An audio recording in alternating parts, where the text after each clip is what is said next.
हम बिल्कुल साधारण उपाय बताते हैं और वो 100% कारगर है। पहली बात तो अगर आपको पितृदोष है तो उसका एक छोटा सा प्रत्यक्ष पता चल जाएगा कि आपके घर में कहीं ना कहीं पीपल उगने लगेंगे। पीपल के वृक्ष पीपल जमने लगते घर में, इधर उधर कहीं ना कहीं, समझ जाइए हमारे घर में पितृदोष। मैंने 35 मसान रखे हैं अभी घर पे, 41 मसान रखने का है। मेरे गुरुजी ने ऐसा बोला था कि तू 41 मसान सिद्ध कर लेगा तो तेरे पीछे काली घूमेगी। अब इसको बीमार करने का, इसका धंधा चौपट करने का है, इसको मारने का है, क्या क्या करने को मसान क्रिया सब में। किसी को भूत प्रेत की बाधा है या मसान क्रिया है तो अपना घर का एक उपाय है, इस प्रकार जप रहे, फिर बैराग आ गया तो घर गृहस्थी भी गई, पत्नी झगड़ेगी, आप क्या कर रहे हैं। इसलिए इस गृहस्थियों के लिए ओम लगा हुआ कोई भी मंत्र, भगवान के द्वारा जो हमको शक्ति मिली है, इसका मतलब नहीं हम भगवान के ऊपर चलाएं। अब किसी तो जो तीसरा केंद्र है मणिपुर चक्र, लेकिन एक गुफाओं में, कदराओं में कष्ट है कि वो ऊपर से नहीं कि उत्तर से पश्चिम, पूरब से दक्षिण, तब तमाम पूरे देश भर के साधुओं को, और लेकिन जो साधु कभी देखने को नहीं मिलते हैं वो आपको घर बैठे दर्शन, सत्संग या उनके पास कोई विधा है तो आप तक पहुंचाते हैं कि आप जाके उनसे मिल सकते हैं। साधन संबंधित है या कोई भूत प्रेत संबंधित है या कोई मंत्र उनके पास सिद्धि है, जो भी है धर्म की यात्रा आपको सहज में पूरे देश भर के साधुओं को पहुंचा रहा। तो कन्हैया भाई का बहुत बहुत साधुवाद है।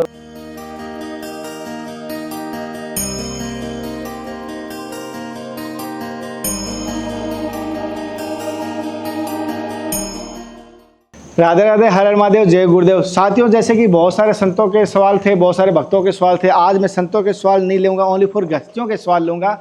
आपके बहुत सारों के सत्संग में लिए सवाल, आज ओनली फॉर बहुत सारे गृहस्थियों के लिए, जिसमें आज की सत्संग विशेष तौर पे मैं बता देता हूँ वीडियो स्टार्ट होने से पहले कि किस विषय पे जाएगी, क्यों आप अगर जिसका ये संबंधित सवाल होगा वही लेंगे। आज का सत्संग रहेगा पितृदोष के लिए, भूत प्रेत को लेके, काली साधना को लेके, जादू टोना को लेके, स्त्रियों को जो प्रभावित कुल देवियाँ होती है या जीवन में जो कुल देवियाँ होती है स्त्रियों को कहा जाता है, तो वो किस प्रकार की होती है, क्यों होती है, उसके बारे में भी सवाल रहेंगे।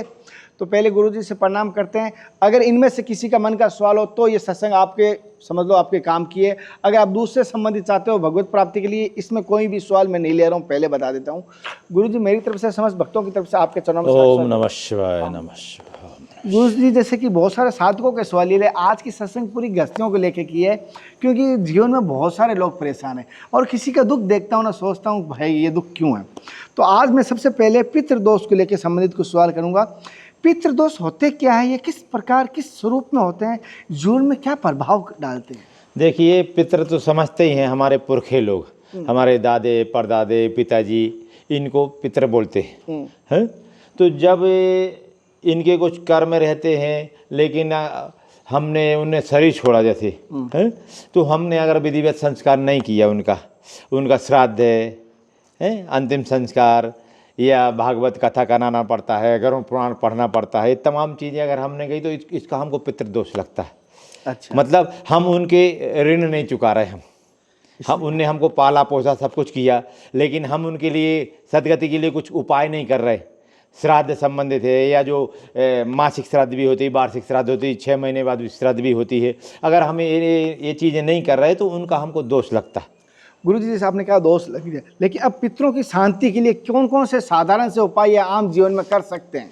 हम बिल्कुल साधारण उपाय बताते हैं और वो 100% कारगर है। पहली बात तो अगर आपको पितृदोष है तो उसका एक छोटा सा प्रत्यक्ष पता चल जाएगा कि आपके घर में कहीं ना कहीं पीपल उगने लगेंगे। पीपल के वृक्ष पीपल जमने लगते घर में, इधर उधर कहीं ना कहीं, समझ जाइए हमारे घर में पितृदोष। अच्छा, हाँ, ये एक सरल सा उपाय है और जहाँ है 100% ऐसा होता ही है। अच्छा, तो पितृदोष हो गया 100% आपने जैसे बताया उसके लिए, लेकिन उसका निवारण कैसे होगा? निवारण बहुत सरल है। अगर ओम नमो भगवते वासुदेवाय इस द्वादशी अक्षर मंत्र का अगर हम 21,000 11,000 अगर खुद से जप करें या तो ब्राह्मणों से कराएं, उसी स्थान पर ना, घर पे उनके नाम से, तो पितृदोष समाप्त हो जाता है। बिल्कुल सरल उपाय है, आदमी कोई पैसा नहीं लगता इसमें। अच्छा, नियम निष्ठा से रोज अगर बना लेंगे, हमको 7 दिन में इतने हज़ार करना, 11,000 21,000 या 51,000 करा दे, जो साधन संपन्न है, अगर वित्त है तो। किस काल में किस समय करना चाहिए? अच्छे समय में करें तो उससे ज़्यादा फायदा। जैसे अमास पूनम है, एकादशी आती है या कोई तिथि त्यौहार आता है, ग्रहण आता है, उस समय करेंगे तो उसका प्रभाव बहुत ज़्यादा होता है। तो ये कर सकते हैं आप, बिल्कुल सरल है। अच्छा, हाँ? और ये इसके जो पितृदोष के जो होते हैं जो नियम, तो हमारे व्यवहारिक जीवन में पता लक्षण क्या रहता है कि हमें पितृदोष है? देखिए, आदमी को पहले तो पता नहीं चलता, हाँ कहीं शादी नहीं हो रही हाँ है, कहीं घर में परेशानी है, झगड़ा हो रहा, कहीं संतान नहीं हो रही, मतलब हर प्रकार की समस्याएं पैदा होती पितृदोष से भी। अच्छा अच्छा अच्छा। तो ये देख लेना चाहिए, अगर ऐसा कुछ है तो उनके नाम से अगर भगवान का नाम जप कर दिया 11,000 ओम नमो भगवते वासुदेवाय, तो इसमें समस्या क्या है? अगर पितृदोष होगा तो निकल जाएगा, नहीं होगा तो भगवान का नाम तो जप लिया, उससे भी हमारा मंगल होगा। अच्छा, क्या पितृदोष अपने पुत्र को ही परेशान करता है या बेटियों को? जैसे विवाह हो गई, बेटी अगले घर चली गई, क्या उनको भी प्रभावित करता है पितृदोष? करता है तो क्यों करता है? उनको भी करता, क्योंकि संतान है ना वो, तो वो क्या करेगी? वही क्यों नहीं, संतान है उनकी, उनके रग में तो उन्हीं का खून दौड़ रहा ना। हाँ है, अगर कोई कर्मश भाई अगर ऐसा नहीं कर रहा तो लड़की मतलब बहन उनके लिए कुछ कर सकती है, तो आशीर्वाद तो मिलता ही है ना। अच्छा। पितरों का कैसे भी आप करें, क्योंकि लड़की आप उनकी है, शास्त्र ऐसा बोलता लड़का नहीं तो लड़की करती है श्राद्ध बगैर जो भी कर्म है, तो दोषारोपण उनके ऊपर भी आता है। जो आपने मंत्र बताया ओम भगवते वासुदेवाय, तो क्या ये उस उच्चारण के साथ करें या मानसिक मन में करवाएं? देखिए, मंत्र है, स्तुति स्तोत्र ये उच्चारण करके करना पड़ता। मंत्र तो जितना शांत होकर करेंगे उसका उतना ही व्यापक फल रहता है, ज़्यादा फल रहता है। अच्छा, अगर हम मंत्र बोल के करेंगे व्याखरी से तो उसका उतना फल नहीं मिलेगा, लेकिन हम मानसिक जब करेंगे तो उसका कई गुना ज़्यादा फल मिलता है। गुरुजी, एक अभी जैसे आपको पता होगा हरियाणा और राजस्थान कई जगह ऐसा एमपी में हुआ कि पितरों को घर में एक आसन देते हैं, घर में एक आले में बिठाते हैं। हाँ। क्या ये सही है? और बिठाते तो किस प्रकार बिठाना चाहिए? देखिए, इधर महाराष्ट्र में भी है ऐसा। अच्छा। हाँ, कई लोग अपने पितर की ऐसे चांदी की मूर्ति बना के रखते हैं, हाँ। लेकिन फोटो नहीं लगाना चाहिए उनकी अपने पूजा रूम में। चलो ठीक है, कहीं कोपरे में रख दिया उनका, और जब आपको लगा तो उनको कर सकते हैं, जहाँ जैसे रिवाज है। बाकी ऐसा शास्त्रीय नियम, शास्त्रीय नियम तो आप उनके लिए श्राद्ध करिए, 6 मास करिए, तर्पण करिए, हाँ तो ये कर सकते हैं, लेकिन वैसा फोटो लगा के घर में नहीं रखना चाहिए। कई घर में मैंने देखा है कि पितरों की फ़ोटो लगा के रखते, पिताजी या हमारे दादाजी जो भी हैं, तो फोटो लगाना शास्त्रों में वर्जित है। अच्छा। क्योंकि वो मर चुके हैं। हाँ, वो कोई संत नहीं है, संत की आप फोटो लगा सकते हैं। गुरुजी, जैसे अभी मैं अगले सवाल ले रहा हूँ, कुछ भूत प्रेत और आत्मा के संबंधित है, आप सभी के सवाल ले रहा हूँ भक्तों। जैसे भूत प्रेत और बुरी आत्मा से क्या अंतर होता है? जैसे एक भूत प्रेत होता है, एक बुरी आत्मा, उन दोनों में क्या अंतर होता है? देखिए, बुरी आत्मा को ही भूत प्रेत बोला जाता है। अच्छा, अच्छे हाँ। भूत नहीं होते क्या गुरुजी? ना ना ना, अपर देखिए, ये तो बोलचाल की भाषा है। किसी ने बोल दिया भूत लगा, कोई बोलते अरे बुरी छाया का प्रभाव है, कोई बोलती बुरी आत्मा मतलब भूत आत्मा। और अच्छी आत्मा भी होती है ना? अच्छी आत्मा, अब जो अच्छी कार्य करे तो अच्छी आत्मा, गलत कार्य करे तो देखिए, भूत बनना ही इससे सिद्ध होता है कि ये बुरी आत्मा थी, मतलब इसने बुरे कर्म किए इसलिए भूत बना। अच्छा है। हाँ, अभी कई लोग बोलते भूत बोलते झूठ बोलते, अरे मैं बोला भूत बन के वो झूठ बोलते हैं, वो तो जिंदगी में झूठ बोलते रहे इसलिए तो भूत बने ना। है। हाँ, तो इसमें बुरी आत्मा, काली छाया, ये सब एक ही चीज़ के नाम हैं, जिनने मनुष्य ने मिली, गलत कर्म किए तो प्रकृति इनको सूक्ष्म शरीर नहीं देती, तो वासना का शरीर बना लेते, उनको भूत बोलते। गुरुजी, कुछ कहते हैं इसने शरीर के साथ कुछ बिगाड़ नहीं पाया, अब भूत बन के मेरा क्या बिगाड़ लेगा? नहीं, देखिए ऐसा है, उनको भी एक लिमिट है भूतों को। अगर आप सात्विक हैं, तुलसी की माला पहनते, रुद्राक्ष की माला पहनते, भगवान का भजन करते, तो इतना इनका प्रभाव नहीं मरता। आप मांस मदिरा खा रहे, दारू पी रहे, अशुद्ध अवस्था में रहते, तो इन लोगों को जगह मिल जाती है। हाँ हाँ, क्यों नहीं, क्यों, उनका लेवल एक हो गया ना। जैसे तामसी से इनको तामस बोला जाता है, तामस्य नहीं बोली जाती इनको। अगर आप भी तामस प्रकार से रहेंगे तो आपको भी ऐसा ही होगा। ऐसा। गुरुजी, जैसे आत्माएं होती है, आत्माएं जैसे अभी आपने बात, हाँ। मनुष्य शरीर में आती है। हाँ। एक शरीर में 2 आत्मा कैसे रह सकती है? देखिए, उनका अंश आता है। हाँ आती है। हाँ, क्यों नहीं। ये भूत प्रेत तो पूरे आते, लेकिन देवी देवता पूरे नहीं आते। जैसे किसी को देवी आ जाती है। हाँ। तो देवी का जगत जननी है वो, उतने उनका तेज नहीं, आदमी मर जाएगा तो कुछ अंश में आती है, 5%, 10%। अच्छा। हाँ? अच्छा। बाकी भूत प्रेत तो आ जाते, दूसरे आदमी घुस जाते, कि कौन प्रॉब्लम है उसको उसके में। हवा तो हवा हम सांस लेते हैं, तो उनको कौन सी जगह लगती है, हमारे मन में आधिपत्य कर देती। गुरुजी, जैसे बहुत सारे कहते हैं मसान क्रिया कर दी। हाँ। मसान क्रिया क्या होती है, इससे क्या प्रभाव पड़ता है? देखिए, हमने सुना है, हमारे इधर अभी वो हमने बताया था, लुधियाना का आदमी आया था, तो उसने बताया गुरुजी मैंने 35 मसान रखे हैं अभी घर पे, 41 मसान रखने का है। मेरे गुरुजी ने ऐसा बोला था कि तू 41 मसान सिद्ध कर लेगा तो तेरे पीछे काली घूमेगी, अब बाल रूप में। तो मैं उस कोशिश में लगा, तो मैंने समझाया कि ये ठीक नहीं है। तो समझ गया। तो मसान जो हमारी राख रहती है शरीर जलने के बाद में, वो शमशान भूमि से लाते, ये सब उसी ने बताया। ये हमारा विषय नहीं है, ये है, इसका हमको नॉलेज नहीं, लेकिन हमने उसी ने बताया, क्योंकि उस बारे में बहुत एक्सपर्ट था वो। तो लाके और लोगों को खिला देते हैं मंत्र भजित करके, तो उसके प्रभाव पड़ जाता। इसको बीमार करने का, इसका धंधा चौपट करने का है, इसको मारने का है, क्या क्या करने का, वो मशीन क्रिया सब में होती है। अच्छा, ये मसान क्रिया से अच्छा होता है। मसान मतलब शमशान भूमि से जो राख लाई जाती है, वो उससे अच्छा भी कार्य करवाया जा सकता है, या बुरा बुरा अच्छा काम करवाया जा सकता है गुरुजी, या बुरा बुरा भी होता अब उसके लिए फिर उसको सिद्ध करना पड़ता। आप शमशान भूमि में जाइए, उससे संबंधित मंत्र जपिए। पहली बात तो डर नहीं लगना चाहिए, सबसे पहली शर्त तो यही है, जाने के पहले डर नहीं लगना चाहिए। अब दिन में ही आदमी भूत को डरता है, वो रात को करना पड़ते। हाँ, तो उस आदमी के पास 2-3 लोगों ने बोला सीखने के लिए, तो बोलना भाई रात को, जब रात का काम है, तो बोले हमको डर लगता, तो बोले छोड़िए, हटाइए पंजा, ऐसा।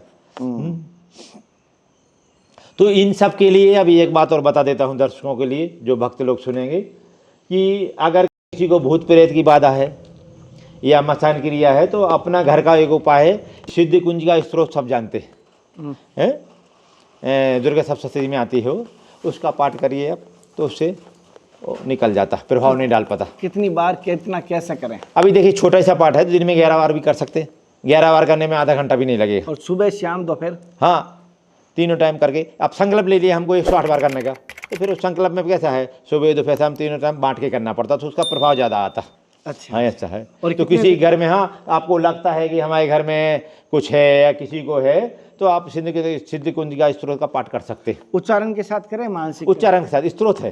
हाँ। आप ख्याल रखिए, स्तुति स्त्रोत उच्चारण करके ही मान्य होती है, उसका फल मिलता है। आप गुनगुन, आप मानसिक फल नहीं मिलेगा उसका। स्वयं को करें, पंडित से करवाएं? है, पंडित से करवाएं या स्वयं करें? स्वयं करें तो अच्छा है, अन्यथा पंडित का काम करेगा। देखिए कैसा उसमें मंत्र है, अपना नवाल मंत्र उसी में से निकला।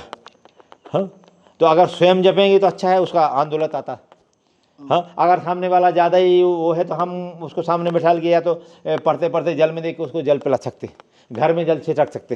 अच्छा, तो उसका फायदा आता, उसका फायदा। हाँ, एक घरगुती अपना घर में रहते हुए उपचार है एक। कितने दिन तक करना है? ये अपना जितने दिन कर सकते। हाँ, तो अभी हर दिन अगर 11 बार करें तो ये समस्या नहीं आएगी, और दूसरी समस्याएं हल हो जाती है। हाँ, ऐसा है। तो कोई भी चीज़ देखिए एक जैसी फायदा नहीं देती है। जैसे हम भगवान का मंत्र जप रहे हैं, स्तुति जप रहे हैं, तो खाली हमारी बीमारी भर नहीं मिटाएगी, वो आपका ग्रह नक्षत्र भी ठीक करेगी, आपका वित्त भी ठीक करेगी, आपका स्वभाव भी परिवर्तन लाएगी, आपके घर में खुशहाल माहौल भी करेगी। तो कोई एक फल नहीं देती ये चीज़ें। हाँ, ऐसा है ना। तो हर दिन भी कर सकते हैं, या तो आपको ऐसा लगता है कुछ का, तो अपना 108 का संकल्प ले लिए। नवरात्रि में जैसे अभी गुप्त नवरात्रि चालू है, इसमें कर सकते हैं, इसको सिद्ध भी कर सकते हैं।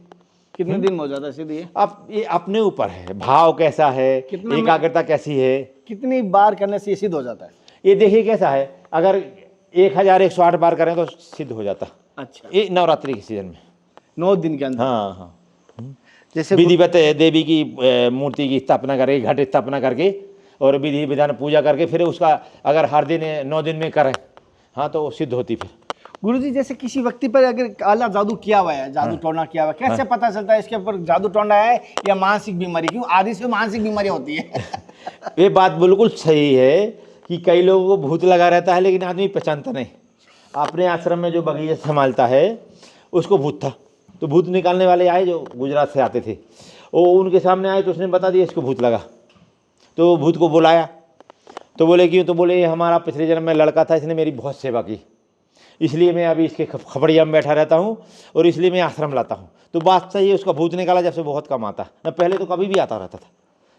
हाँ, तो ये पता नहीं चल पाता कि किसको क्या भूत लगा, क्योंकि कुछ ज़्यादा प्रभाव डालते, कुछ कम डालते। अच्छे भी होते, हाँ, बुरे भी होते। हाँ, अच्छे भी। अब देखिए वो अच्छे के लिए था, वो बार बार उसको आश्रम लाता था, तो आश्रम में साधु संग मिलता था, सेवा करता था।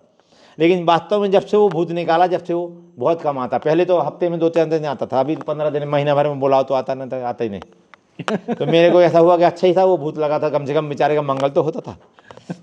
ऐसा है। तो ये उनके ऊपर रहता है, वो कैसे भाव से आए, किसी ने भेजा है क्या। अगर किसी ने भेजा है तो तुरंत पता चल जाता।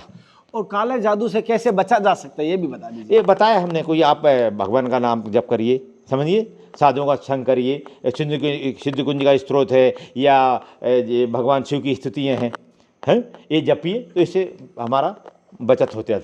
गुरु जी जैसे तांत्रिक शक्तियाँ होती है, बहुत सारी इसके तांत्रिक शक्तियाँ हैं, एक भूत अलग होता है, तांत्रिक शक्ति अलग होती है, तंत्र क्रिया अलग होती है।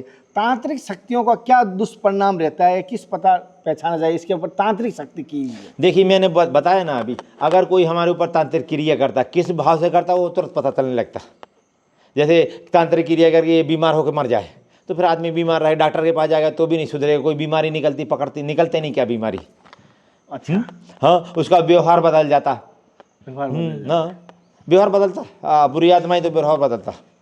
अच्छा। हाँ, क्योंकि ज़्यादातर भूत प्रेत तो कैसा है, वो कैसे न कैसे लगते ही। हाँ, लेकिन कोई कर रहा है तांत्रिक प्रभाव तो हमारा व्यवहार, खान पान सब कुछ बदल जाता। कोई करता तो स्वाभाविक है, वो अच्छे के लिए नहीं करेगा, वो तो बुरे के लिए करेगा ना। तो तुरंत पता चल जाता। फिर मंदिर नहीं जाएगा और धार्मिक चीज़ों से जहाँ सात्विक हो रहा है उधर जाने की कोशिश नहीं करेगा। गुरु जी जैसे हमारे पहले के टाइम में आज भी होते हैं, जैसे कि किसी के ऊपर भूत प्रेत या छाया पड़ जाता है, तो उसके ऊपर से गुड़ है रोटी निकाल के एक चौराहे पे दीपक करते थे, रोटी रखते थे, उससे वो तैयार हो जाता। तो जैसे कि देखिए, किसी को अगर लगा है तो अपना 7 नींबू लेके उल्टा उतार देने का। 7 नींबू लेके उल्टा? हाँ, एक साथ पकड़े, एक साथ भी पकड़ सकते हैं, एक भी कर सकते हैं। अच्छा। उसको उल्टा उतार के और उसको बहते पानी नदी में विसर्जन करके पीछे देखने के नहीं, काट के सीधा फेंके। ना काटने का नहीं, खाली खड़े नींबू घुमा देने का उल्टे हाथ से। उल्टा हाथ से? हाँ, उल्टा से उल्टा? उल्टा उल्टा दाएं हाथ से या दाएं हाथ से उल्टा पकड़ के उसको बिठा दो। सरल उपाय है। और कुछ बोलना है साथ में? साथ में कुछ बोलने की जरूरत नहीं, खाली ये देखिए, इसकी जो भी प्रेत बाधा भूत बाधा है वो खत्म हो जाए, तो हल्के फुल्के तो इसी में निकल जाते। अच्छा। हाँ, नारियल घुमा दिया, उल्टे हाथ से नारियल घुमा के वो भी विसर्जन कर दिया तो इससे भी निकल जाता। अच्छा, ये सरल उपाय है। अपने नींबू तो हर किसी घर में रहते ना। हाँ, तो इससे उतर जाता। अच्छा। बाकी किसी ने किया कराया है तो उसमें कठिनाई जाती है। वो किया कराए हुए मंत्र से आते हैं ना, तो उनके लिए मंत्र ही चाहिए फिर। उसके लिए हाँ, जो सीखा है, जो भूत प्रेत निकालने का चलता है उसका, वो उसी के पास जाना पड़ता। गुरुजी जैसे कहना नहीं चाहिए, जैसे युद्ध में जाते हैं तो एक ढाल लेके जाते हैं, जैसे एक सुरक्षा कवच बन जाता है। तो किसी के घर के ऊपर तंत्र क्रिया करे नहीं तो क्या घर का सुरक्षा कवच बनाया जा सकता है? अब वो तंत्र क्रिया कोई करे ना तो ये माला, ये काला जो है ना, ये माला पहन के रखिए। अच्छा। ये माला इसलिए पहनी, इसको कौन सी माला बोलते हैं मेरे को नाम नहीं आता, कन्हैया भाई बता देंगे। ये माला आप पहन सकते हैं। आपको ऐसा लगता है कि मेरे ऊपर कोई तंत्र क्रिया कर रहा है, ये मैं कहीं जाऊं तो कुछ भूत प्रेत ना लग जाए, पिशाच ना लग जाए, इसलिए पहन सकते हैं। इसमें लगता नहीं है, इससे बहुत सुरक्षा हो जाती। गुरुजी ने ये कह दिया तो 2 माला तो मैं अभी गाड़ी में ही है, मैं दे दूंगा। और जो भी भाई पहले इस वीडियो में जो कमेंट आएगा, जिनको आवश्यकता है वही लेना। हालांकि आपको बराजी ने बता दिया, तो कोई पीड़ित हो इस चीज से, तंत्र क्रिया से, नहीं भाई, इसी डर के कारण पहन के चलते हैं। क्योंकि गुरुजी रात को कभी सही बात है, सब तरफ घूमते और अच्छे कार्य के लिए फिर बुरे लोग भी लगते। हाँ, ऐसा है ना। और अपने यहाँ पे स्वाभाविक लोग तैयार हो जाते। जी गुरुजी, एक आपने पितृदोष के बारे में बताया, भूत प्रेत के बारे में बताया। एक कुल देवी हमारे जीवन में बड़ा अहम होता है। मैं इसको मानता हूँ क्यों हमारे जीवन में होती है, क्यों हमारी माँ तो है, कुल देवी को माँ कहा जाता है हमारी। तो कुल देवी जीवन में किस प्रकार प्रसन्न की जा सकती है? कुल देवी को प्रसन्न करने का क्या लाभ है? देखिए, हमारे हिंदू संस्कृति में कुल देवी और कुल देवता कोई हो, भले ही आधुनिक पीढ़ी इसको भूल गई है कि कोई कुल देवी नहीं होती, कुल देवी, तो ऐसा नहीं है। हमारे परिवार का रक्षण करने वाली कुल की देवी जो सनातन से चली आई, कितनी पीढ़ी से चली आई कोई पता नहीं। तो हमारा फर्ज बनता है कि तिथि त्यौहार आता है, साल में एक बार उनकी पूजा उपासना करें, महीने में करें, 15 दिन में करें, रोज करें, तो उससे हमारा मंगल होता, हमारा रक्षण होता। हाँ, इसलिए कुल देवी देवताओं की पूजा तो करना ही चाहिए। लेकिन हमारी आधुनिक पीढ़ी ये सब भूल गई। ऐसा है। गुरुजी जैसे बताया, गुरुजी कुल देवी को प्रसन्न करने का किस प्रकार करें? जैसे मंदिर है या कहीं पर है तो क्या लेके जाएं और कैसे करें? देखिए, अभी कैसा कुल देवी है, देवी मतलब आप सब तो साड़ी ले जाइए, चुनरी ले जाइए। उनके लिए जो साल में कुछ मेवा मिष्ठान लगते हैं, कई लोग साल में एक बार जाते हैं देवी के पास, अपनी कुल देवी के पास। तो जो विधि विधान है जिस देवी का, क्योंकि अलग अलग है, जैसे किसी का तुलजापुर है, कोई कोल्हापुर वाले हैं, कोई सप्तरंगी हैं, कोई वो माहौरगढ़ वाली हैं, तो देवियाँ अलग अलग, उनका अलग अलग श्रृंगार रहता है, अलग अलग भोज्य पदार्थ रहते हैं। फल फूल तो हर किसी को चढ़ा सकते हैं। हाँ ऐसा है। जैसे गुरुजी ने तो बताया, हर दिन भी मानसिक चढ़ा सकते हैं। अब तुम्हारी कुलदेवी है तो तुम्हारा फर्ज बनता है कि नहाने के बाद कम से कम उनको तो नमस्कार पूजन तो करना ही चाहिए हर दिन। जैसे गुरुजी ने बताया एक स्त्री का वेश होता है जिसमें 16 श्रृंगार होते हैं, जिसमें पादुका मत रखना, बाकी सब चीज ले लेना। मैं पहले भी बताता हूँ हर चीज में पादुका मत रखना। 16 श्रृंगार स्त्री के मेहंदी से लेके कंगन से लेके तिलक तक सभी रखना। जिसकी जैसी श्रद्धा है, श्रद्धा है और जिसके पास जैसा है वैसा कर सकता है। हाँ, जरूरी नहीं मैं सोने चांदी का हाँ। किसी आगे 100 कुछ नहीं है तो हाथ तो जोड़ सकता है। घर में तू भोजन करता है थोड़ा पहले उनको लगा दे है। और जो स्त्री अपनी कुलदेवी का पता नहीं किया तो अपने पूर्वजों से, पंडितों से पता कीजिए। अगर वहां नहीं पता चलता, मैं एक रास्ता बताता हूँ। हरिद्वार में पोथी पढ़ने वाले होते हैं जो हमारे पितरों को अपना रिकॉर्ड मिलता है। हमारे कुल गया जी में रिकॉर्ड मिलता, हरिद्वार में रिकॉर्ड मिलता। आप जाइए, आप बताइए, खाली इतना बताइए हम नासिक से आए, बस वो तुम्हारा कुल गोत्र सब निकाल देंगे। आपके पिता के नाम तुम्हारे बताए, तुम्हारे दादाजी का भी आए थे, तुम्हारे उनके दादाजी का भी आए थे, ऐसा तो ये सब रिकॉर्ड रखते आज भी। और उनसे हमारे कुलदेवी का पता चल जाएगा। एक घर में आज ही बेस करके अलग रख देना और जब कुलदेवी के जाओ तब उनको दे देना। और चाहे किसी 9 साल की कम कन्या को भी आप दोगे कुलदेवी मानकर मेहंदी, तो भी वही फल मिलेगा। मैं हाँ, अभी जैसे नवरात्रि है, गुप्त नवरात्रि है, तो ये भी देवी को प्रसन्न करने का एक बहुत अच्छा सरल साधन है कि कन्याएं प्राय हर घर में होती हैं। तो 9 साल तक की कन्याओं का आप 2 साल से लेकर 9 साल की कन्याओं तक आप पूजन कर सकते हैं जैसा हो। अगर आपके पास से आप सक्षम हैं आर्थिक रूप से तो उनके लिए कपड़े ले सकते हैं, उनके लिए श्रृंगार का सामान ले सकते हैं, उनके लिए जूते ले सकते हैं, जो भी है। नहीं है तो भोजन तो करा सकते, खीर बना के खिला सकते हैं, उनका पूजन कर सकते हैं, माहौल लगा दिया, अपना फूल पत्र माला पहना के पूजन कर सकते हैं। देवी का प्रसन्न करने का एक बहुत सरल साधन है। कन्याओं की पूजन करने से देवी बहुत प्रसन्न होती। जैसे गुरुजी ने बताया। और अपने नज़दीकी पंडित से कोई देख लीजिए, उनसे संपर्क कर लीजिए, आपको वो पूजा भी बता देगा, विधि भी बता देगा। कहीं ना कहीं ब्राह्मणों के गांव के जो ब्राह्मण है, कुल गांव के ब्राह्मण होते हैं, कुल के ब्राह्मण होते हैं, उनसे थोड़ा संपर्क कीजिए, उनसे बनाए रखें। मैं ये नहीं कहूँगा कोई धन उनको दीजिए, लेकिन आप जाइए और उनसे समर्पण रखिए। ब्राह्मण सरल हृदय के होते हैं, संत सरल हृदय के होते हैं। अगर 100 में से कोई एक लालची मिल जाए तो अलग बात है। महाराज जी, जैसे कि एक स्त्रियों को लेकर एक सवाल है, बहुत सारी माताओं बहनों के सवाल है, तो क्या हमें जो महामारी आती है, महामारी के दौरान क्या हमें मंदिर जाना चाहिए? जैसे अभी वृंदावन आ गई, वो कहाँ नासिक से वृंदावन पहुंची है मेरी माँ, अब वहाँ उसके दर्शन के समय महामारी आ गई, अब उसे क्या करना चाहिए? मतलब दर्शन करने गई तो दर्शन नहीं हो पाए, हाँ महामारी आ गई, अब क्या करना चाहिए? महामारी के दिन मंदिर जाएं, धार्मिक स्थान पर स्नान करें, ना करें, क्या करें बताइए? देखिए, व्यवहारिक नियम तो हमको पालना ही पड़ेगा है। अगर आपके अंदर भाव है, आप चले भी गए तो उधर मंदिर बंद करके रखते हैं। आप गए, अगर वृंदावन तक पहुंच भी गए, अगर नहीं भी दर्शन हुए तो जाने का तो फल मिल गया है। हाँ ऐसा है। तो हम भाव भी लाते हैं तो उसका भी हमको फल मिलता है। जैसे गुरुजी कह रहे हैं, लेकिन उसको कोई बुरा ना माने, गलत ना मानते, ये संभाविक है। आप चल के गए, ट्रेन में गए, जैसे भी गए, आप इतने भगवान के लिए गए, लेकिन नहीं भी दर्शन हुए, लेकिन भगवान के लिए गए तो जाने का, वृंदावन धाम में अगर पैर भी रख दिया, उधर रात भी रुक ले, भले भगवान के दर्शन नहीं हुए, लेकिन उसका फल तो है, आप उधर पहुंच गए। जैसे गुरुजी ने बताया, ऐसा भी कभी कभी होता है, एक छलनी होती है, मैं तो माताओं बहनों को कह रहा हूँ, ये शास्त्रों के आधार पे बता रहा हूँ कि छलनी से स्नान कर लेते हैं। जैसे किसी स्त्री की विवाह की दिन आ जाता है और उसकी महामारी आ जाती है, क्या विवाह नहीं होगा? होगा। वो चौरिया लेती है, सब कुछ होता है, तो आप छलनी से स्नान कर ले एक दूसरे दिन, तो शायद तक मेरे अंदाज से शास्त्रों में ये वर्णन है, आपको दर्शन होता है। लेकिन पश्चाताप भी आपको करना चाहिए, उपवास भी आपको करना चाहिए। अगर धार्मिक स्थान है, घर में है, तो आप परहेज कीजिए। गुरुजी, जैसे स्त्रियों को अधिक आत्माएं जो होती है वो पीड़ित करती है, पुरुष को कम करती है, स्त्रियों को जल्दी छू जाती है, जल्दी पकड़ लेती है, क्या स्त्री की तरफ ज़्यादा आकर्षण लड़के हो रहे हैं, वैसे आत्मा भी होती है क्या? देखिए कैसा है, स्त्री भाव प्रधान है। क्यों? उसको बच्चे को जन्म देना पड़ती है। तो तुमने देखा होगा, स्त्रियां जल्दी बातों में आ जाती हैं। कोई भी उनको उल्लू बना जाता है। तुमने देखा होगा, वो जेवर साफ कर देंगे और लोग जेवर लूट के ले जाते हैं। तो कोई भी आया ब्राह्मण या कुछ भी बता के चला तो विश्वास कर लेती।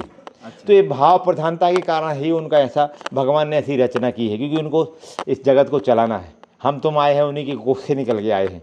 तो वो जरूरी है, क्योंकि वो नीचे के केंद्र में रहते, इसलिए उनको बिंदी लगाने का क्यों चला। अच्छा, उनका आगे चक्र विकसित रहे थोड़ा, इसलिए स्त्रियों को आजकल तो अब सब छूट गए, सब आधुनिकता में। वो बिंदी इसलिए लगाई जाती थी कि वो भाव ज़्यादा रहती ना, तो भाव में बहे ना, उनका आगे चक्र विकसित रहे, तो वो विवेक से निर्णय ले, किसी के झांसे में ना आए। लेकिन आजकल अब बिंदी लगाना बंद कर दिए। इस माताओं को जैसे विशेष तौर पे संत भगवान कह रहे हैं उस चीज़ को ध्यान रखना। बहनों को जैसे बिंदी लगानी चाहिए, गुरुजी कह रहे हैं जैसे बिंदी लगाना चाहिए, पायलें पहनना चाहिए। अब कोई माइयों को मासिक के संबंधी प्रॉब्लम रहती है, अगर वो पायलें नहीं पहनती तो पायल पहन के देखिए, आपका समस्या सुधर जाएगी। ये हमारे ऋषि मुनियों की खोज है। हाँ, ये इधर पहनती बिछियाँ हैं, हाँ, ये सब मांग बीच में भरते, आजकल तो किधर भी भरते हैं और थोड़ा सा भरते हैं। हाँ, छिपा लेती है उसको हाँ, भी। छिप जाता है, छिपा लेती जानबूझ के, मैंने देखा है, पता ही नहीं रहता ये शादी। अब वो फैशन, अब फैशन चल गई, अब युग के अनुसार सब बदल गया है। माइयों का उनकी गलती नहीं है, अब समझ ऐसा कमेंट आ गया। करेगी आज तो बहने बहुत कमेंट करेगी हाँ, कि ऐसा कन्हैया है। ने उनकी क्लास लगा जो दी आज। हमारा स्त्रियों का श्रृंगार है, चाहे कान का हो, ये बिंदी का हो, इससे हमारा शरीर का संबंध पूरी तरह है। अच्छा, हाँ, आज वैज्ञानिक सिद्ध कर रहे हैं। हमारे ऋषि मुनियों ने पहले खोज की, लेकिन आज आधुनिक वैज्ञानिक आज सिद्ध करा, बिंदी लगाने से, पायल लगाने से क्या होता है, बिछिया पहनने से क्या होता है। हाँ, लेकिन अब आधुनिकता की होड़ में सब इसलिए सब समस्या है, जिसको देखो वही माई बीमार। गुरुजी जैसे कि स्त्रियों के लिए कौन से ऐसे मंत्र है जो सुरक्षित भी रहे और प्रभावशाली भी रहे? ऐसे कौन से मंत्र है जो स्त्रियां जपना चाहिए और उनके जल्दी कार्य हो? देखिए, मंत्र जितना छोटा होता है उतना ही पावरफुल। इसमें ओमकार आता है और दूसरे बीज मंत्र आते हैं। चूंकि ओमकार गृहस्थियों को जपना मनाही है ज़्यादा मात्रा में, क्योंकि हाँ ना उनका संसार बिखरता है। ओमकार बैराग लाएगा, विवेक लाएगा है। अब आप ओमकार जप रहे, फिर बैराग आ गया तो घर गृहस्थी भी गई, पत्नी झगड़ेगी, आप क्या कर रहे हैं। इसलिए इस गृहस्थियों के लिए ओम लगा हुआ कोई भी मंत्र आप किसी महापुरुष से ले सकते हैं। ओम नमः शिवाय है, ओम नमो भगवते वासुदेवाय है, ओम नमो नारायणाय है, जो भी अपने वैदिक मंत्र हैं। पंच देवताओं के, गणेश जी का है, सूर्य भगवान का है, देवी का है, विष्णु से संबंधित अवतार उनका है, शिव जी का है, पंच देवता कहलाते हैं। इनके किसी भी मंत्र को आप सिद्धा भक्ति जाइए, सबका प्रभाव बराबर रहता है। अब आपको किसमें रुचि है, किसमें प्रीति है भगवान में। हाँ, जैसे गुरु जी ने बताया, मैं माताओं को कहूँगा पंचाक्षरी मंत्र कोई भी कर सकते हैं, जो 5 अक्षरों से मंत्र आते हैं, बनते हैं। जैसे गुरु जी, जैसे एक चीज़ है, आपके जीवन में बहुत सारे ऐसे लोग आए हैं तंत्र से पीड़ित, आपको कब ऐसा लगा कि आपको संघर्ष करना पड़ा, कि आपको बड़ी शक्तियों का उपयोग करना पड़ा तंत्र को हटाने के लिए? ऐसा तो कभी हुआ नहीं है, क्योंकि हम थोड़ा नियम निष्ठा से चलते हैं। भगवान की सृष्टि में हस्तक्षेप करना हमारा काम नहीं रहता। सत्य बताएं तो आने वाला आता है तो अपन को पता ही चल जाता है भगवान की कृपा से कि इसका प्रारब्ध है, तो उसको थोड़ा बोल के चलो भाई भगवान का भजन करिए, ठीक हो जाएगा। क्योंकि सृष्टि में हस्तक्षेप करना ये दोष है। अच्छा, भगवान के द्वारा जो हमको शक्ति मिली है, इसका मतलब नहीं हम भगवान के ऊपर चलाएं। अब किसी का कर्म काट रहे हैं तो ये भगवान के ऊपर चलाना हुआ ना। इसलिए ये ऐसा कभी हम सावधान रहते।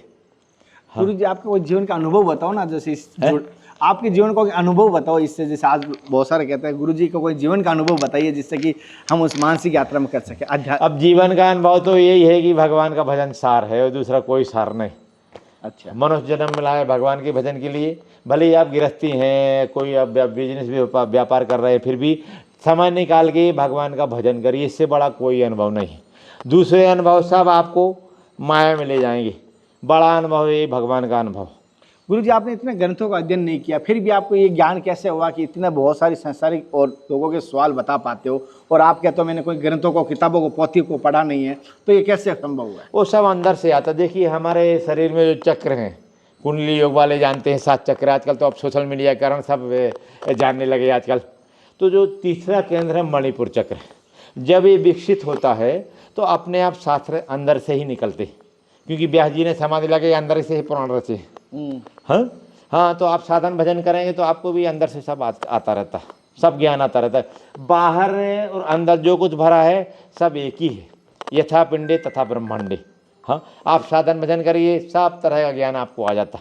अच्छा। ऐसा कोई ज्ञान नहीं है जो आप जान ना सके, लेकिन साधन करो बस हत्ती साधन। तो हमारे ऋषि मुनियों ने ध्यान समाधि के एकांत में रहे तो तरह तरह की खोज की, इधर तक की बिंदी की, कान में लगाने की, कटोरा का। अभी हमारे ऋषि मुनियों ने ये भी खोज की कि कमर के नीचे सोना नहीं पहनना चाहिए। कमर के नीचे? हाँ, सोना नहीं पहनना चाहिए, कभी चांदी ही पहनना चाहिए। हमारे ऋषि मुनि की खोज है, वो वैज्ञानिक आज खोज कर रहे हैं कि हाँ, सोना नुकसानदायक रहता है हमारे शरीर में, नीचे कमर के नीचे। अच्छा। इसलिए कटोरा तक सीमित रहता है, लेकिन ज़्यादातर चांदी की कटोरा ही पहनते थे। हाँ, सोना चांदी आप पूरे शरीर में पहन सकते, लेकिन सोना आप कमर के नीचे नहीं पहन सकते। ये हमारे ऋषि मुनियों की खोज है। देखिए, उनने ये भी खोज किया। गुरुजी, जैसे एक चीज़ और पूछ रहा था, जैसे कि बहुत सारे संतों को देखा हूँ, पैरों में कड़े पहनते हैं। हाँ और मैंने देखा है हिमालय में एक अभी मिले थे, हाँ। वसुधारा पर एक संत मिले थे, हाँ। कड़े पहने हुए थे। मैं घटना तो बाद में बताऊंगा, पहले हाँ। ये जानना चाहूंगा, ये संतों के जीवन में कड़े क्यों पहनते हैं? क्या ये तपस्या है? क्या इसके पीछे के साधना है? देखिए, एक टोटका कई प्रकार है। अच्छा, भगवान ने गीता में, शास्त्रों में कहीं नहीं मिला कि तुम कड़ा पहनिए तो हम तुमको मिलेंगे। ये तो नहीं, भगवत हैं? प्राप्ति का नहीं है तो ये। उसका शारीरिक फायदा रहता है किसी चीज को। चांदी पहनना पैरों में, आपने देखा होगा इधर तांबे के वो पहनते हैं, कुछ लोहे के पहनते हैं, कोई सप्त धातुओं के पहनते हैं। तो इससे हमको शारीरिक फायदा ही होता है, बाकी इससे ध्यान भजन का कोई संबंध नहीं। क्या ये इतना मतलब साधना के संबंधित या विद्याओं के संबंधित होता है इससे? ना, इसका शारीरिक फायदा, बाकी दूसरा कोई फायदा नहीं। अच्छा, ना, इसका कोई फायदा, अगर फायदा होता है तो शास्त्रों में दिया रहता है। शास्त्र में अगर साधना संबंधी कुछ भी है तो थोड़ा भी दिया रहता है। अच्छा। शास्त्रों में मैंने कहीं ऐसा नहीं पढ़ा कि चांदी का पहनिए, सोना पहनिए तभी भगवान मिलेगा, ऐसा कुछ नहीं। जैसे हनुमान जी के पैर में कड़ा है, हाँ हनुमान जी का आपने पैर में देखोगे कड़ा दिखाई देगा। हाँ, कड़ा दिखाते हैं, लेकिन अब बच्चों को भी कड़ा पहनाया जाता है, आपने देखा है ना। छोटे बच्चे होते हैं तो मामा पक्ष वाले लोग उसको, कोई जो ज़्यादा संपन्न रहते सोने के लाते हैं, कोई चांदी के लाते हैं। तो इनसे शारीरिक संबंध ही है, इसका कोई मैंने आज तक पढ़ा सुना नहीं। हाँ, इसको शारीरिक फायदा होता। आपने देखा हो कई लोग इधर काला धागा बांधे रहते नाखून अंगूठे में, कई लोग इधर काला धागा पहने रहते, तो इनका अपना अपना कुछ ना कुछ विशेष प्रभाव रहता है। बाकी साधना संबंधित इसका कोई लेना देना नहीं, दूर जाता। हालांकि इसमें जोड़ सकते हैं अपन कि शरीर फायदा होता तो साधना में भी फायदा होता। शरीर स्वस्थ रहता है तो हम साधन भजन भी कर सकते, ऐसा है। गुरु जी, एक चीज़ और जानना चाहता हूँ, जैसे आपने अभी रुद्राक्ष धारण किया हाँ। हाथों में, जैसे मैंने भी किया है, हाँ। और जैसे अभी आप चर्चा कर रहे थे, हाँ। क्या हाथ में रुद्राक्ष धारण करने का क्या है? हाँ, शास्त्रों में शिवपुराण वगैरह में आता है कि आप गले में इतना धारण करिए, इधर इतना धारण करिए, भुजाओं में इतना धारण करिए, सिर में इतना धारण करिए, ये सब आता है। हाँ, लेकिन अगर इतना नहीं है तो कम से कम एक माला, एक रुद्राक्ष तो पहनना चाहिए। हम हिंदू हैं, हमारा उससे रक्षण होता है। गुरु जी, एक लास्ट, जब हम मोबाइल रख सकते हैं हाथ में, अंगूठियाँ इतनी पहन सकते हैं, तो रुद्राक्ष क्यों नहीं पहन सकते हैं? तुलसी पहन सकते। गुरु जी जैसे आपने तंत्र क्रिया के बारे में बताया, लेकिन अब बताओ मुझे सत्य तांत्रिक यानी सच्चा तांत्रिक को कैसे पहचानेंगे? सच्चा तांत्रिक, सच्चा तांत्रिक, हाँ, सच्चा तांत्रिक। देखिए, सच्चा तांत्रिक होगा, सबसे पहली बात, तुम लाख रुपए देंगे उसको कि भाई पड़ोस को ऐसा कर दो, कभी नहीं करेगा ना। वो भला ही करता है, क्योंकि भगवान ने परहित के लिए विद्या लाए हैं। हाँ, जो सत्य तांत्रिक है वो दूसरों का हित करेगा, और ये विद्या पैसों में नहीं बेचेगा। कोई स्वाभाविक देगा, ऐसा फीस नहीं लगता कि भाई 40,000 दो, जब हम ऐसा करेंगे 10,000 दो तो तुम्हारी दुकान चलने लगेगी ना। सत्य तांत्रिक हो, सच्चा साधु हो, वो पैसों के पीछे नहीं बहता कभी। और जैसा कि तांत्रिक की क्या परिभाषा रहती है, तांत्रिक के क्या लक्षण रहेंगे? और देखिए, वो तांत्रिक, अब आजकल तांत्रिक के नाम सुनने से आदमी थोड़ा सा शहर जाता है, डरने लगता है। उसको वही आता है बड़ी मालाएं, भभूत और ऐसा काले कपड़े, ऐसा चंदन, ऐसा कुछ नहीं है। तंत्र भी भगवान की तरफ जाने का एक रास्ता है। चूँकि कलयुग में तंत्र को बहुत बदनाम कर दिया है, इसलिए लोग उससे डरने लगे हैं। लेकिन तंत्र यानी क्या है कि मशीनरी है। हाँ, भगवान की तरफ जाने की एक विधि। अगर आप भगवान की तरफ जा रहे हैं तंत्र से तो कोई बुराई नहीं, उससे सिद्धियाँ आ रहे हैं, आप लोक मंगल में लगा सकते हैं। लेकिन अब इसका दुष्प्रचार ज़्यादा हो गया। कोई गलती हुई है सत्संग में तो मुझे बहुत समझ के माफ़ करना। गुरु जी, धर्म की यात्रा आप देख रहे हैं, बहुत सारे भक्त देख रहे हैं, और धर्म की यात्रा को लेकर आपका क्या विचार है? धर्म की यात्रा बहुत अच्छा विचार है। ये एक प्रकार से बहुत बड़ी सेवा है। अभी दूसरों की छोड़िए, हमारे पास अभी सामने बैठे हैं या दूसरे इतने लोग आते हैं, वो पहले तो आपका नाम लेते हैं कि भाई मैं बोलता है कन्हैया भाई ने तो मेरे को और वीडियो भेज के प्रसिद्ध करा दिया है। तो वो बोलते अरे बाबा, अगर कन्हैया भाई वीडियो नहीं डालता तो हम आपके पास कैसे आते? तो धर्म की यात्रा की बहुत बड़ी सेवा है। साधु संतों से मिलवाते, घर बैठे आपको देखिए, सब गुफाओं में नहीं जा सकते हैं, लेकिन एक गुफाओं में, कदराओं में कष्ट सह के, वो ऊपर से नहीं के उत्तर से पश्चिम, पूरब से दक्षिण, तब तमाम पूरे देश भर के साधुओं को, और बाकी प्रसिद्ध साधु तो आप देख रहे थे टीवी में, हैं। लेकिन जो साधु कभी देखने को नहीं मिलते हैं वो आपको घर बैठे दर्शन सत्संग या उनके पास कोई विधा है तो आप तक पहुंचाते हैं कि आप जाके उनसे मिल सकते हैं। साधन संबंधित है या कोई भूत प्रेत संबंधित है या कोई मंत्र उनके पास सिद्धि है, जो भी है धर्म की यात्रा आपको सहज में पूरे देश भर के साधुओं को पहुंचा रहा। तो ये कन्हैया भाई का बहुत बहुत साधुवाद है और बहुत बहुत हमारी शुभकामना है कि और आगे बढ़ते रहे धर्म की यात्रा। साथियों, जैसे कि मैं कह रहा हूँ, कोशिश कर रहा हूँ अपने बच्चों के साथ देख सको। मैं ऐसा कंटेंट ला रहा हूँ, चाहे 3 साल का हो चाहे 80 साल के, सभी माताएं बहनें बहू और ससुर एक साथ बैठ के देख सके, या सभी मैं ऐसे ही कंटेंट लाने की कोशिश करता हूँ। एक साथ देखिए, जागरूकता फैलेगी। धर्म का प्रचार करते हुए समय संकोच मत कीजिए। अपना सामर्थ्य है तो संतों की सेवा कीजिए, सामर्थ्य धर्म की यात्रा में सपोर्ट कीजिए, और नहीं तो मेरे लिए यही सपोर्ट है, धर्म की यात्रा से जुड़े रहो और संतों के दर्शन करते रहो। अगले दर्शन और सत्संग फिर मिलता है, तब तक जय हिंद, वंदे मातरम। ओम नमः हर हर शिवाय। महादेव। हे नाथ, हे मेरे नाथ, मैं आपको बोलूँ नहीं। जय श्री। हाँ जी।